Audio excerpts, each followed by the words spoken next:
ये 5 बातें अगर तुमने समझ ली तो मेरे पास टैलेंट नहीं है ये बोलना बंद कर दोगे, दूसरों की स्पीड देखकर गिव अप करना छोड़ दोगे और धीरे धीरे तुम्हें ये समझ आ जाएगा कि रेस में जीतने वाला हमेशा गिफ्टेड नहीं होता, वो कंसिस्टेंट होता है। क्योंकि सच ये है भाई कि टैलेंट तुम्हें स्टार्ट तो देता है लेकिन कंसिस्टेंसी तुम्हें फिनिश लाइन तक ले जाती है। नंबर 1, डेली एफर्ट कंपाउंड होता है। एक दिन का एफर्ट इंप्रेसिव लग सकता है लेकिन 365 दिन का एफर्ट ये आइडेंटिटी बन जाता है। टैलेंट एक स्पाइक देता है, कंसिस्टेंसी ग्राफ को अपवर्ड ले जाती है। रोज 1% बेटर होना बोरिंग लगता है लेकिन डेली ग्रोथ 1 साल बाद मैसिव डिफरेंस क्रिएट करती है। कंसिस्टेंसी ग्लैमरस नहीं होती है लेकिन बहुत पावरफुल होती है। नंबर 2, टैलेंट बिना प्रैक्टिस के फेड हो जाता है। गिफ्टेड होना एडवांटेज है लेकिन प्रैक्टिस के बिना एडवांटेज एक्सपायर हो जाता है। कितने लोग स्कूल में नेचुरली स्मार्ट थे और आज एवरेज लाइफ जी रहे हैं क्योंकि उन्होंने कंसिस्टेंसी को इग्नोर किया, और कितने लोग एवरेज लेकिन डेली ग्राइंड करते रहे और बहुत आगे निकल गए। तुम खुद ही सोचो, टैलेंट स्टार्ट लाइन पे शाइन करता है, कंसिस्टेंसी मैराथन में शाइन करती है। नंबर 3, कंसिस्टेंसी कॉन्फिडेंस बिल्ड करती है। एटॉमिक हैबिट्स किताब में जेम्स क्लियर करते हैं, every action you take is a vote for the type of the person you want to become.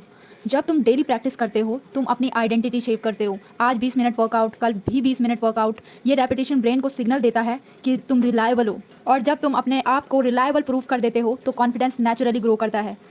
Talent से एडमायरेशन मिलता है, कंसिस्टेंसी से सेल्फ रिस्पेक्ट मिलती है। नंबर 4, रेसिस्टेंस को हराना हैबिट से होता है। द वॉर ऑफ आर्ट किताब में स्टीवन प्रेसफाइड लिखते हैं, the more important a task is the more resistance you will feel. हर किसी को लेजीनेस फील होती है, हर किसी को डाउट आता है। डिफरेंस ये है कौन डेली अपीयर होता है। कंसिस्टेंसी रेजिस्टेंस को वीक कर देती है। पहले दिन स्ट्रगल होता है, दूसरे दिन थोड़ा कम होता है, 30 दिन बाद नेचुरल लगने लगता है। टैलेंट रेजिस्टेंस को इग्नोर नहीं करता, कंसिस्टेंसी रेजिस्टेंस को डिसॉल्व करती है। नंबर 5, लॉन्ग टर्म गेम में स्टेडी लोग जीते हैं।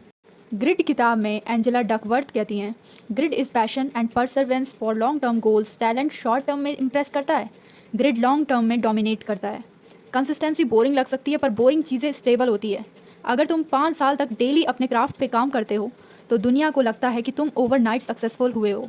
रियलिटी क्या थी, तुम कंसिस्टेंट थे। नंबर 6, टैलेंट तुम्हारे कंट्रोल में नहीं होता है। माइंडसेट किताब में कैरल ड्वेक कहती हैं, becoming is better than being fixed.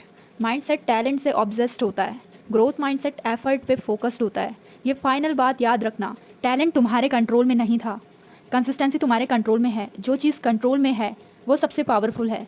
एक दिन लोग बोलेंगे कि भाई तुम नेचुरली गिफ्टेड हो, तब तुम कहना मैं गिफ्टेड नहीं हूँ, मैं बस रोज़ काम करता हूँ। मिलते हैं नेक्स्ट वीडियो में।